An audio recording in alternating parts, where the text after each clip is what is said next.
आज एक ऐसी कहानी जो ट्रस्ट मी आपको दिल से खुश कर देगी। आशा है, निराशा है, सपना है और फिर उस सपने के सच होने की खुशी। क्या खूबसूरत स्टोरी है, आपका दिल सच में बागबान हो जाएगा। स्वागत है आपका डिवाइन डेज़ी काउंसलर चैनल पे। हम 1-to-1 LOA coaching, tarot card reading और साइकोलॉजिकल काउंसलिंग के सर्विसेज देते हैं। हमारी सभी सेवाओं के लिए मेरे सोशल मीडिया हैंडलर के ऊपर आप मुझसे रीच आउट कर सकते हैं। मेरे इंस्टाग्राम और फेसबुक पेज की लिंक डिस्क्रिप्शन में है। उसके अलावा इस चैनल के ऊपर लॉ ऑफ अट्रैक्शन की success story, law of attraction का इजी एक्सप्लेनेशन और अफर्मेशन मेडिटेशन के रिलेटेड बहुत सारे वीडियोस है। अगर आप हमसे नए जुड़े हैं तो आप चाहे तो वो सारे वीडियोस एक्सप्लोर कर सकते हैं। और शुरू में ही मेरे सारे सब्सक्राइबर और इतनी इतनी प्यारी कमेंट करने वाले उस हर इंसान का दिल से धन्यवाद है। आप सबका जीवन खुशियों से भरा रहे, आप सबके सपने सच हो, यही हमारी दुआ है। आज की कहानी जो है वो शुरू करते हैं।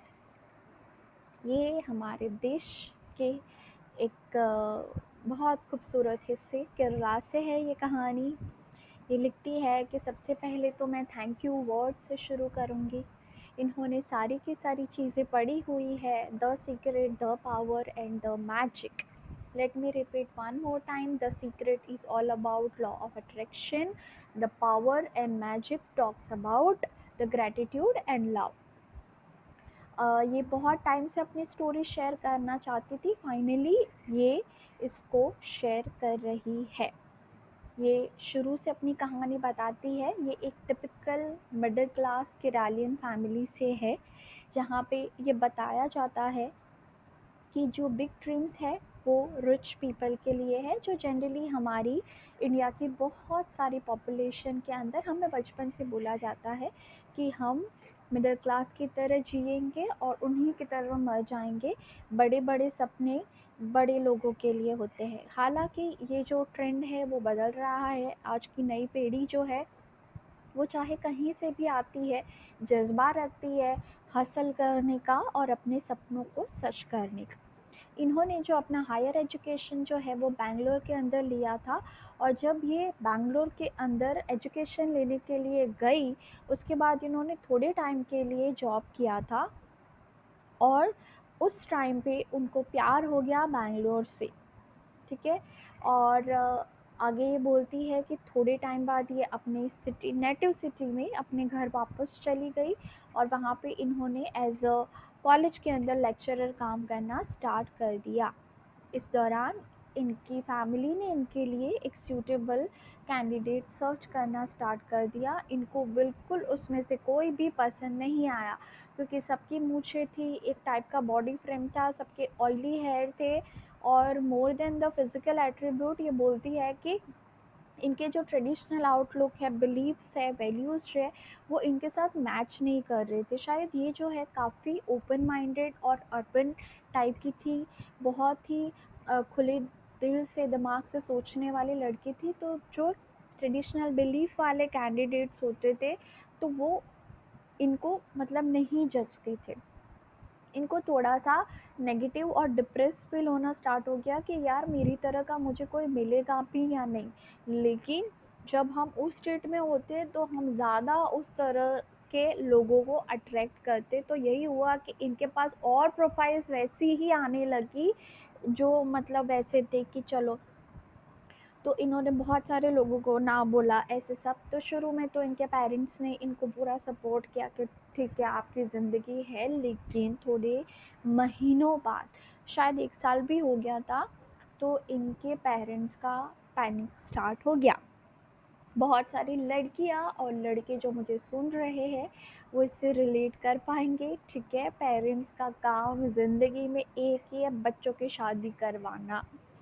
तो डेफ़िनेटली वो पैनिक करेंगे। आपके पेरेंट्स की गलती नहीं है, प्लीज़ उनको ब्लेम मत कीजिए। अगर आप पेरेंट्स होंगे तो आप समझेंगे।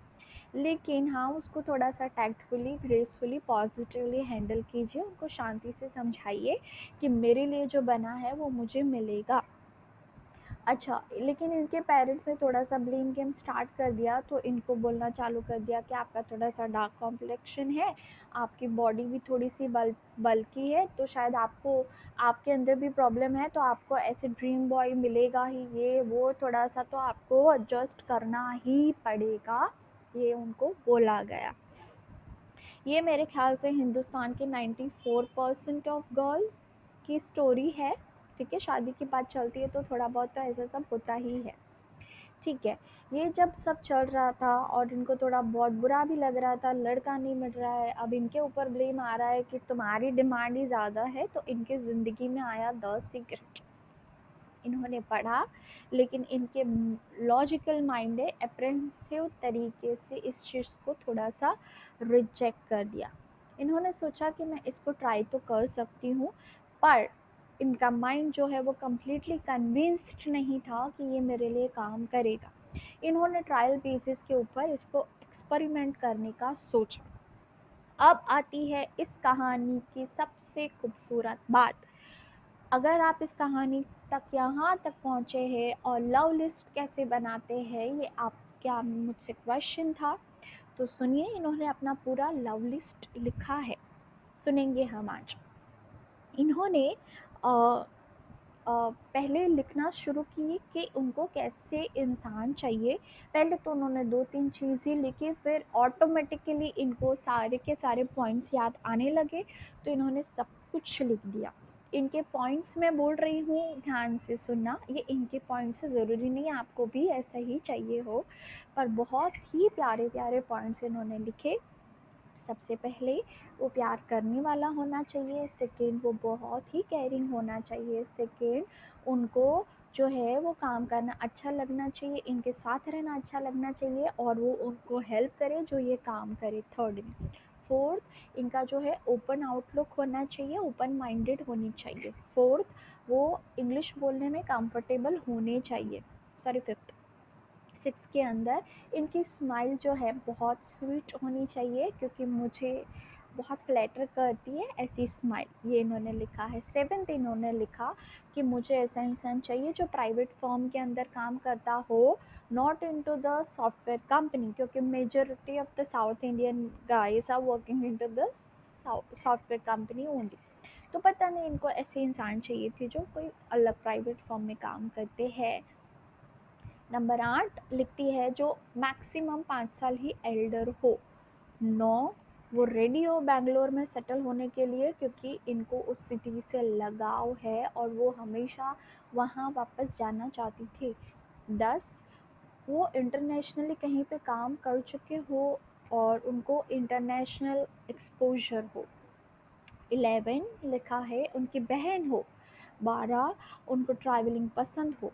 13, उनको पानी पूरी और मोमोज पसंद हो। How cute. और इन्होंने लिखा है कि जो साउथ इंडियंस होते हैं वो जनरली ये सारी चीज़ें इंजॉय नहीं करते, लेकिन इनको ये कैरेक्टरिस्टिक चाहिए थी। 14, बहुत अच्छे कुक होने चाहिए, और क्योंकि मुझे तो चाय भी बनानी नहीं आती है। 15, वो मुझे पेशेंटली जो है वो कुकिंग सिखाए। 16, उनको ड्राइविंग आनी चाहिए। 17, उनकी मूछें नहीं होनी चाहिए। 18, वो स्मोकिंग या ड्रिंकिंग नहीं करनी चाहिए। ठीक है। 19, जिनको परिवार बनाना पसंद हो, बच्चे पसंद हो खुद।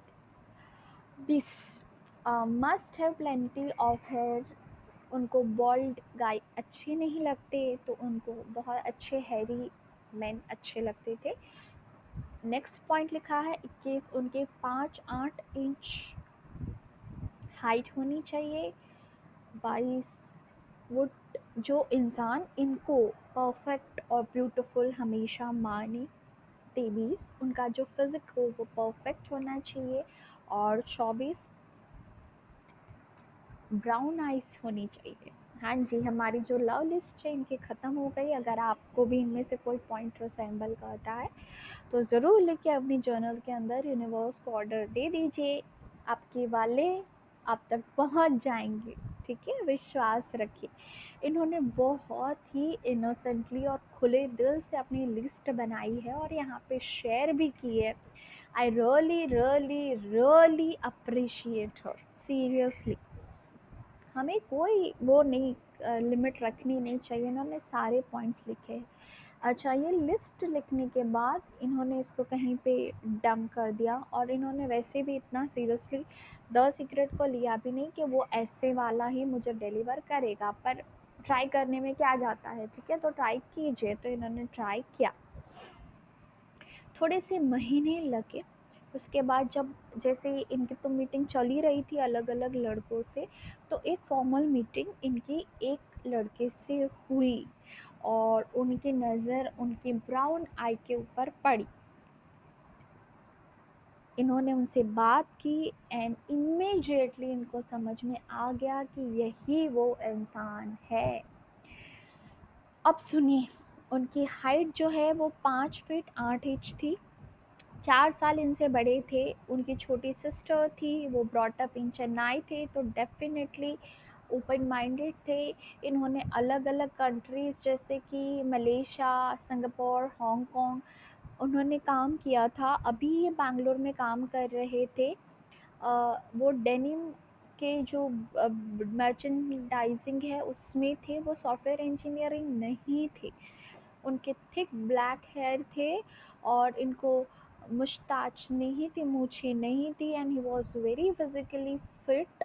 ना ही ये ड्रिंक करते थे, ना ही ये स्मोक करते थे, क्योंकि इन्होंने अलग अलग कंट्री के अंदर रहे हैं, चाइना, सिंगापुर, हांगकांग जैसे कि, तो वो अकेले रहे, तो उनको खाना बनाना आता था, और वो कुकिंग बहुत ज़्यादा इन्जॉय करते थे।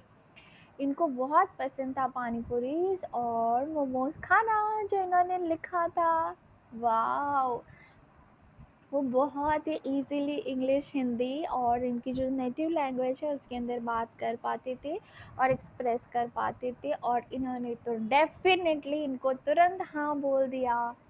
अब ये मैरिड है, ये लोग बैंगलोर में रह रहे हैं, और ये बोलती है कि वो मुझे हर एक चीज़ में काम सपोर्ट करते हैं, जैसे कि बर्तन मांजना है, घर साफ करना है, डिस्पोजिंग वेस्ट, ये सारी चीज़ें। और हम एक दूसरे को बहुत बहुत बहुत प्यार करते हैं। वो मेरे परिवार को भी बहुत प्यार करते हैं, और इनके लिए हमारा परिवार जो है वो बहुत स्पेशल है। और पता नहीं, मैं इनके प्यार में हर दिन पढ़ रही हूँ। डेफिनेटली किसको प्यार नहीं होगा। मेरे ख्याल से इनको थोड़ा सा प्यार यूनिवर्स से भी हो गया होगा। अगर फ्यू, अब आती है मेन बात, लास्ट बात ये लिखती है कि अगर थोड़ी मिनट आप निकाल ले ये लिखने में कि आपको क्या चाहिए, तो आई डोंट नो कि आपके लिए क्या मिरेकल क्रिएट हो सकता है। Just give it a try, ये लिखते हैं। Just right it down, make a huge list of your heart desire and let your imagination go wild. जब आप वो चीज़ें लिख रहे हो, लाइफ ट्रूली मैजिकल है। और रिमेंबर, यूनिवर्स एक ही चीज़ बोलते हैं हमेशा, that your wish is my command. Happy manifesting. Thank you, universe. Thank you, my God. Oh my God.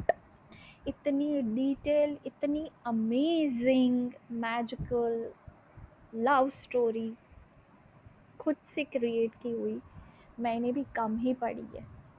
बहुत खुश हुई मैं। होपफुली अगर आपको कोई गाइडेंस चाहिए था तो इस स्टोरी से मिला होगा। मिलेंगे हम एक और कहानी के साथ। आपका दिन शुभ हो, आप बहुत बहुत बहुत खुश रहे, ये हमारी शुभकामनाएं।